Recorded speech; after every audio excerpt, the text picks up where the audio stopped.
Elon Sharma ji एवं मेरे सामने बैठे, मैं शब्द थोड़ा सा उपयोग करने वाला हूं, थोड़ा सा आप लोगों से विचार करना उस शब्द के ऊपर। संस्कृत को जन जन तक पहुंचाने वाले ज्येष्ठ श्रेष्ठ कार्यकर्ता बंधु भगीरथ,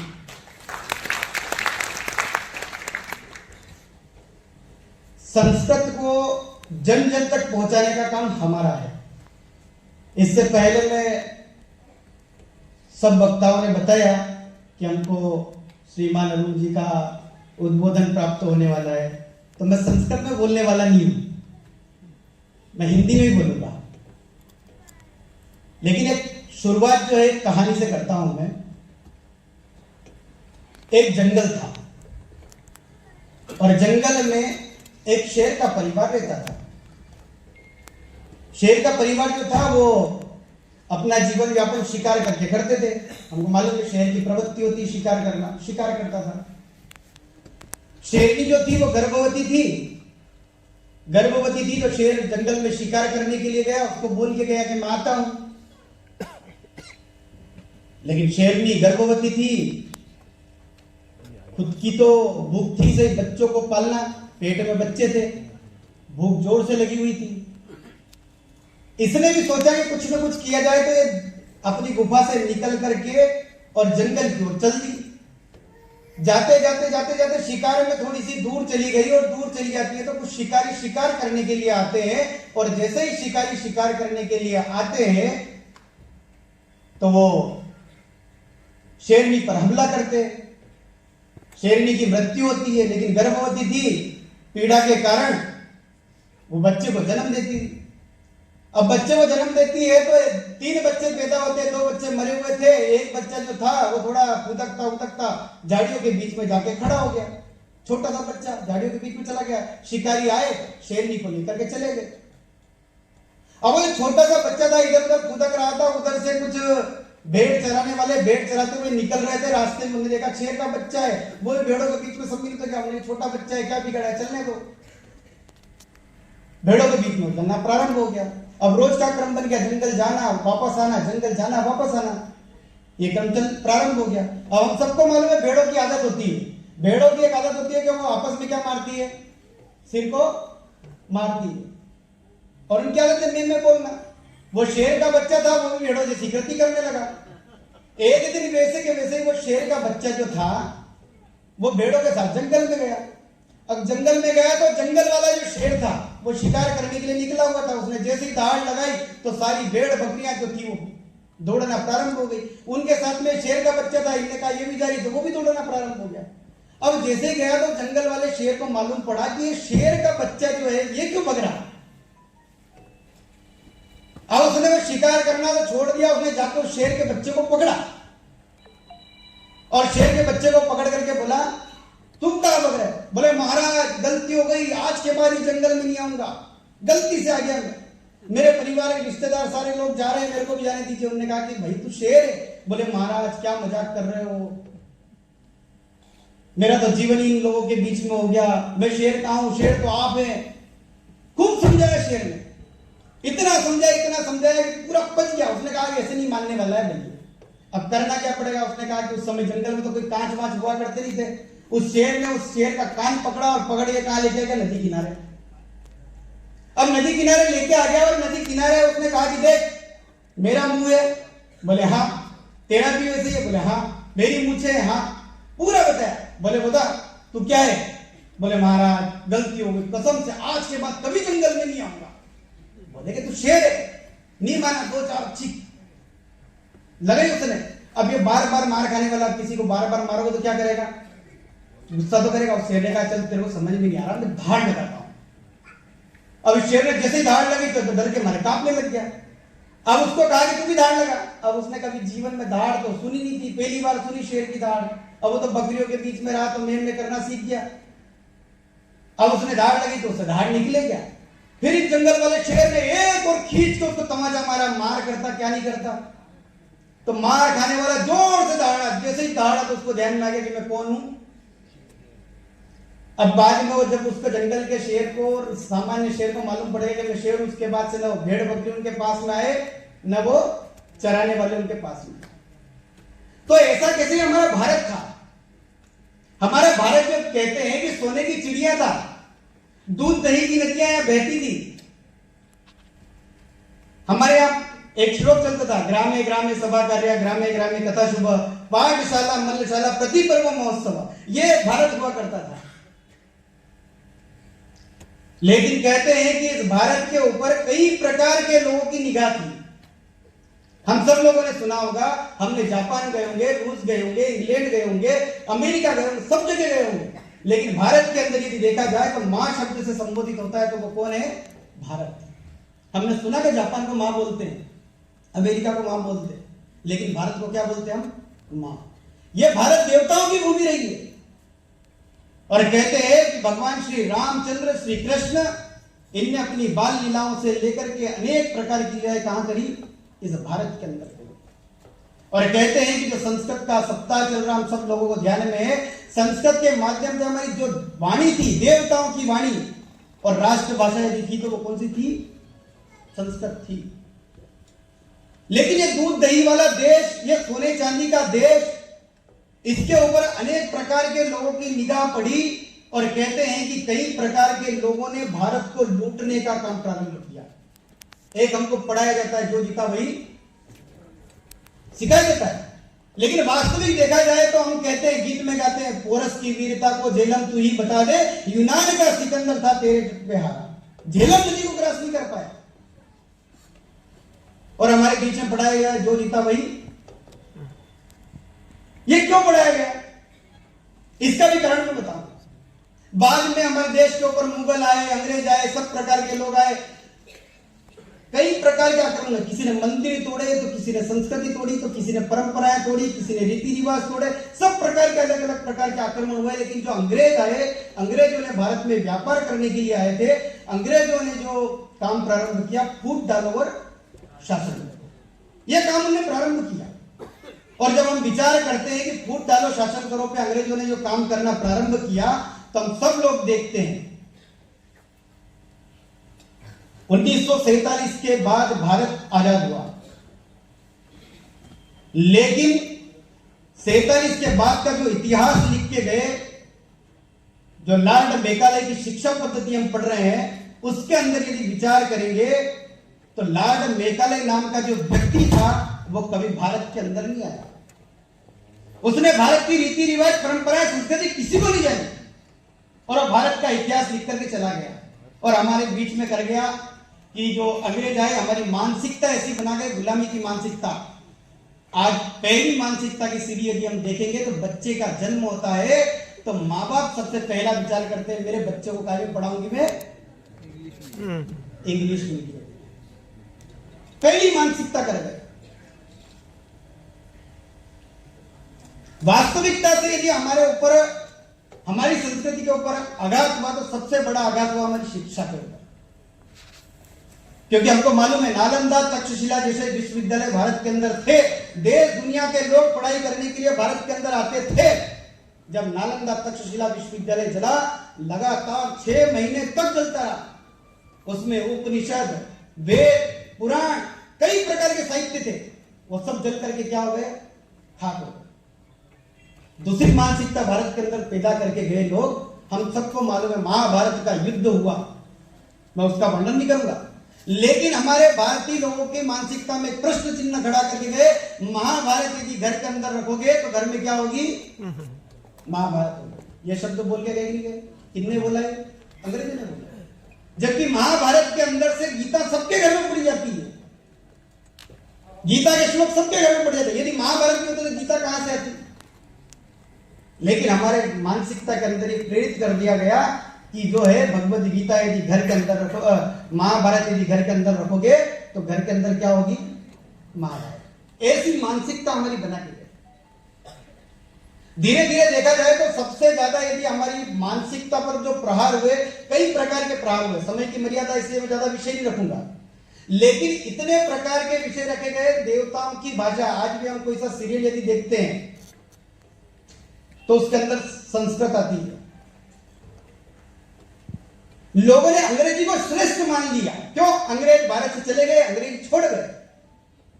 आप लोगों ने देखा जो संस्कृत का विद्वान होता है उसकी पोशाक क्या होती है, आप खुद जान सकते हो, मैं वर्णन नहीं करूंगा। ये जो गाली देने की परंपरा भारत के अंदर आई ना, ये भारत की नहीं है। संस्कृत में किसी को गाली देते हुए नहीं सुना होगा, ये भारत की नहीं है।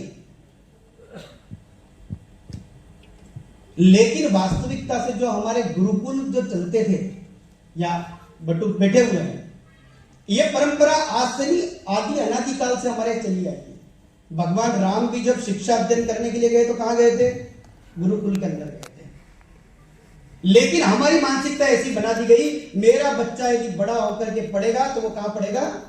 इंग्लिश मीडियम, गवर्नमेंट स्कूल में उसको भेजना प्रारंभ कर देते थे। तो बताओ, इस दुनिया के अंदर जो अच्छी अंग्रेजी बोल लेता है वो श्रेष्ठ है कि अच्छी संस्कृत बोलता है वो श्रेष्ठ है? आज अपने जितने भी कथाकार हैं वो कथा से पहले क्या सीखते हैं? संस्कृत सीखते कि नहीं सीखते? आज कितने बड़े इंग्लिश मीडियम विद्यालय का भूमि पूजन का कार्यक्रम होता है तो वेद मंत्र कौन से बोले जाते हैं? तो भैया वो अंग्रेजी में क्यों नहीं बोले जाते? आज भी यदि भारत के अंदर एकादशी आती है तो किस दिन आती है? एकादशी के दिन आती है। 11 तारीख के दिन एकादशी मनाते हैं क्या हम लोग? भगवान कृष्ण का जन्म यदि मानोगे तो किस दिन मानोगे? नहीं, उनका भी तारीख से होना चाहिए। तो ये रीति रिवाज परंपरा है, भारत की प्राचीन समय से चली आ रही है। संस्कृत वास्तविक देवताओं की भाषा रही है और संस्कृत का काम करना, मैं तो मानता हूं कि वास्तविकता से श्रेष्ठ ज्येष्ठ पुरुष ही संस्कृत को चला सकते हैं। और संस्कृत को चलाने के लिए मैं एक अपने मध्य प्रदेश के अंदर झीरी करके गांव, आप लोगों ने सुना होगा, राजगढ़ के पास में संस्कृत में गांव है। वहां का किसान भी संस्कृत में बात करता हुआ दिखाई देगा, वहां का बकरी चराने वाला भी संस्कृत में बात करता है। यह परिवर्तन कहां से है? ये भारतीय है। अब वहां के बच्चे भी जो है, वहां के भी जो लोग हैं अपने बच्चों को संस्कृत में पढ़ाते हैं। क्यों पढ़ाते हैं? क्योंकि ये संस्कार देने की पहली पाठशाला यदि है तो वो कौन सी है? संस्कृत। लेकिन आज हमारी जो मानसिकता करी, बच्चों क्या कहते हैं? कम कम कम गो, तुरंत उसको कम गो में कर दिया। हमने सिखा दिया उसको गुड मॉर्निंग, लेकिन हमारी परंपरा, लेकिन एक शब्द आ गया, क्या आ गया? Good morning. यदि विचार करें तो संस्कृत भारती के माध्यम से अनेक काम प्रारंभ हुए। तो संस्कृत भारती ने एक, हमारे एक संत थे, संस्कृत भारती का काम करते थे। उन्होंने अपना सारा जीवन छोड़ करके एक गांव को चुना। हम सब लोगों को ध्यान में होगा, नागदा के पास सेतरी करके एक गांव है, आप लोग कभी जाइए वहां। उस गांव का वातावरण देख करके आपको लगेगा कि हम भारत के अंदर हैं। एक तो पहला काम, उस गांव के अंदर जैसे ही जाओगे आप तो हर घर के बाहर संस्कृत में एक श्लोक लिखा हुआ है। कई 12 ज्योतिर्लिंगों के नाम है, तो कई अपने महापुरुषों के नाम में, कई प्रकार के संस्कृत के श्लोक लिखे हुए उस गांव के बाहर यदि जाओगे। दूसरा काम, जब वो महाराज जी उस गांव में आए, पहली बार उन्होंने कहा कि मैं संस्कृत को लेकर कर रहा हूं, तो लोगों ने उनको ऊपर विचार करा कि अरे क्या संस्कृत सिखाएंगे, हमारे बच्चे तो इंग्लिश मीडियम में पढ़ते हैं, इनको कहां संस्कृत आ जाएगी। तो उन महाराज जी ने पहला शब्द बोला कि अंग्रेजी से यदि सबसे सरल भाषा यदि लिखी जाए तो वो कौन सी है? संस्कृत। सबसे सरल भाषा, क्योंकि अंग्रेजी में भी बहुत सारे शब्द जो लिए गए वो कहां से लिए गए? अंग्रेजी में जो शब्द लिए गए वो संस्कृत से लिए गए। तो उन्होंने कहा कि संस्कृत सब लोग सीख सकते हैं। 1 घंटे की कक्षा उस गांव में प्रारंभ होती है, छोटे छोटे बच्चे जाना प्रारंभ करते हैं। वो शिक्षा देते देते देते 1 महीने के अंदर वो जो छोटे छोटे बच्चे वहां 1 घंटे की पाठशाला में जाते थे, वो बच्चे धीरे धीरे धीरे धीरे संस्कृत बोलना प्रारंभ करते हैं। और पहली बार कहे कि मैं जिला प्रचारक था, मैं एक कार्यक्रम में मेरे को ऐसे ही बुलाया, मैं गया और जाते से ही जब मैंने देखा तो छोटे छोटे बच्चों ने संस्कृत के श्लोकों से मेरा अभिवादन किया। उनकी वाह, मुझे खुशी हुई। मैंने गांव के लोगों को कहा कि भैया जो ये श्रीमान जी पढ़ा रहे हैं इनकी व्यवस्था, पहले तो उनकी कोई व्यवस्था नहीं देखता था। मैं बोल के आया भैया इनके भोजन पानी की चिंता किसको करना है, हमको करना है। क्यों? क्योंकि संस्कार देने का काम हमारे बच्चों को ये कर रहे हैं, सबसे बड़ा काम कर रहे हैं। यदि जन जन तक संस्कृत को पहुंचाना है तो उसके लिए छोटे से काम से शुरुआत करनी पड़ेगी। और उनने करना प्रारंभ करा। आज कहते हैं कि सेत्री का जो गांव है वहां जो भगवद गीता के ऊपर, गीता जयंती के ऊपर व्याख्यान होते हैं, तर्क वितर्क होते हैं। वहां छोटे बच्चे नहीं, बड़े, महिलाएं, पुरुष, नई बहुएं मत संस्कृत में भगवद गीता के ऊपर तर्क करती है। हमारे यहां देख लो, छोटी नई बहुएं आती है तो बहुएं तर्क कर सकती है क्या गांव में? लेकिन नई बहुएं भी उस गांव में संस्कृत के ऊपर तर्क वितर्क करती है। उस गांव को उनको देखना चाहिए। क्यों? शुरुआत वहां छोटी से भाग से करी थी, एक महाराज जी ने करी थी। हम संस्कृत भारती के इतने सारे कार्यकर्ता बैठे हुए हैं, हम संस्कृत का काम देने वाले लोग, हम विचार कर सकते हैं क्या कि एक संस्कृत का एक व्यक्ति में तैयार करूंगा, यह संकल्प ले सकते हैं क्या? हम सीख के चले जाएंगे, नौकरी करेंगे, सब करेंगे, सब प्रकार काम हो जाएगा। लेकिन हम संस्कृत सीखने वाले कार्यकर्ता यदि 1 घंटे का समय संस्कृत के लिए यदि दे देंगे तो मैं कह सकता हूं कि जो गायत्री परिवार का शब्द है ना, हम सुधर गए तो जीव सुधर जाएगा। संस्कृत जन जन तक पहुंच जाएगी। और यदि संस्कृत जन जन तक पहुंच गई तो ये जो बात आती है ना आने वाले समय में, कौन सी भाषा को लेकर के झगड़े, राज्य को लेकर के झगड़े, सब खत्म हो जाए। यदि संस्कृत राष्ट्र भाषा बन गई तो बताओ पूरे देश के अंदर कहीं भी चले जाओ, आप संस्कृत में संवाद करोगे तो अपनापन का भाव आएगा कि नहीं आएगा? ये अपनापन का भाव जागृत करना है तो संस्कृत को जन जन तक पहुंचाना पड़ेगा। और हम तो कह रहे हैं, हम आज का युग जो कह रहे हैं कि युग परिवर्तन होता है, और युग परिवर्तन की वेला में एक काम प्रारंभ हो गया, हम सबको मालूम है। अभी यहां एक भजन की प्रस्तुति हुई, मेरी अयोध्या बन सकती है कि नहीं बन सकती है? हम इतने कार्यकर्ता बैठे, हम यदि सोच लेंगे मेरे जैसे संस्कृत भारती के कई कार्यकर्ता खड़ा कर दूंगा, ये राम युग है। इस राम युग को यदि राममय बनाना है, यदि समाज को चरित्रवान, ज्ञानवान यदि बनाना है तो वो काय के माध्यम से हो सकता है? संस्कृत भारती के माध्यम से हो सकता है। क्योंकि देवताओं की वाणी है वो। संस्कृत बोलने वाला व्यक्ति यदि देखा जाए तो सबसे शांत व्यक्ति है। क्योंकि देश दुनिया के अंदर यदि हमारे ऋषि महर्षियों ने वेद पुराणों में यदि छाप छोड़ी है तो वो संस्कृत की है। आप पुराना युग याद करोगे तो महाभारत काय में लिखा गया, रामायण काय में लिखी गई, वेद पुराण काय में लिखे गए। यदि हम विचार करेंगे तो यदि हमारे भारत को यदि वापस भारत बना के रखना है तो हमको संस्कृत को वापस पुनः विश्व गुरु के सिंहासन पर बिठाना ही पड़ेगा। और ये कब होगा? जब वो शेर की कहानी से ध्यान में आएगा। क्योंकि हम सब लोगों की मानसिकता कौन सी कर दी गई, उस मानसिकता को बदलना पड़ेगा। जैसे वो शेर को उसकी शक्ति याद दिलाई गई, वैसा का वैसे हमको करना पड़ेगा कि हमारी शक्ति को याद दिलाना पड़ेगा कि हम कौन है, हम भारत की संतान है। ये अंग्रेजी हमारे रग रग में नहीं है, लेकिन संस्कृत हमारे रग रग में बसी हुई है। आप थोड़ा अंदर से निकालो तो सही। यदि अपनी प्रतिभा को निकाल के देखेंगे, अन्य लोगों की प्रतिभाओं को निकाल के देखेंगे तो उनके अंदर संस्कृत भरी पड़ी हुई है। मात्र बात है उस चीज की कि उसको जगाना पड़ेगा। जैसे उस शेर को उसकी शक्ति याद दिलाई, इसी प्रकार यदि हम समाज के अंदर जाएंगे और समाज को उसकी शक्ति याद दिला देंगे तो मैं बता रहा हूं सबसे यदि सरल भाषा है तो वो संस्कृत। और संस्कृत भारती के लिए अनेक कार्यकर्ता, हम सबको मालूम है, पूर्णकालिक कार्यकर्ता घर परिवार सब छोड़ करके इस संस्कृत के काम में लगे हुए हैं। जन जन तक संस्कृत के जाना चाहिए। बहुत सारे लोगों को तो मैंने देखा, वो आजकल मोबाइल का जन युग है तो मोबाइल के युग में वो क्या कहते हैं, ऑनलाइन क्लासेस चालू कर दी उन्होंने, आधे घंटे 1 घंटे की उसमें सिखा रहे थे।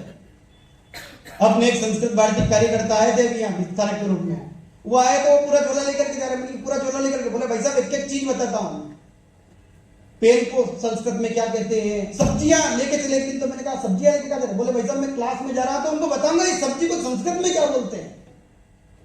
लोग अंग्रेजी में मालूम है संस्कृत में क्या, अंग्रेजी में क्या बोलते हैं, लेकिन संस्कृत में क्या बोलते हैं पता नहीं।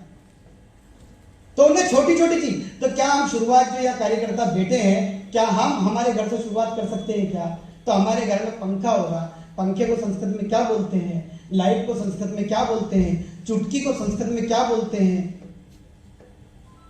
ये छोटी छोटी बारीक बारीक चीजें हैं। ये बारीक बारीक चीजें यदि हम बोलना प्रारंभ कर देंगे तो संस्कृत जो देवताओं की वाणी है, ये देवताओं ने वापस हमको काम दिया है। जैसे वो सीता माता की खोज हनुमान जी को करना थी, माध्यम थे कौन? सेना का सेनापति किसको बना के भेजा था? किसको बना के भेजा था? अंगद को भेजा था। लेकिन राम जी ने अंगूठी किसको दी थी? हनुमान को। अब बताओ, जो सेनापति है उसको अंगूठी देना, सैनिक को देना चाहिए, क्योंकि हनुमान जी के ऊपर उनको पूरा भरोसा था कि ये राम काज करके ही आएगा। तो अब आप लोग ये संकल्प कर लो कि राम काज किए बिनु मोह कहां। ये राम काज है संस्कृत सीखना। अब ये यदि हम करके जाएंगे तो मैं 100% बता सकता हूं, 100% गारंटी ले सकता हूं कि आप लोग एक कार्यकर्ता के दिया देंगे तो इस परिसर में इतने कार्यकर्ता बैठे हुए हैं। अगली बार यदि संस्कृत भारती का कार्यक्रम होगा तो ये एक भी सीट खाली नहीं रहेगी। ये विचार हम सब लोगों ने करना पड़ेगा। तो जन जन तक संस्कृत पहुंचाना है तो पहला जो भाव है वो हम सबको लेकर के चलना पड़ेगा कि हम सुधर गए तो विश्व सुधर जाएगा। तो शुरुआत जो है सबसे पहली करनी है वो हमारे परिवार से करनी है। और संस्कृत भारती आप लोगों के सहयोग में खड़ी है। जहां भी लगता है संस्कृत भारती आप सब कंधे से कंधा मिलाकर काम करने के लिए तैयार है। हम सब लोग विचार करें और जन जन तक संस्कृत कैसे पहुंच सकती है, देवताओं की वाणी संस्कृत घर घर तक कैसे जा सकती है, इसकी ओर हम सब लोग विचार करेंगे तो बहुत बड़ा हम काम करने वाले। तो मैंने जो बताया ना ग्राम्य ग्राम्य सभा कार्य वाला, यदि वो काम यदि प्रारंभ हो गया तो बहुत बड़ा काम हम संस्कृत भारती कार्यकर्ता इस संस्कृत को विश्व गुरु के सिंहासन पर वापस स्थापित करने में हम सफल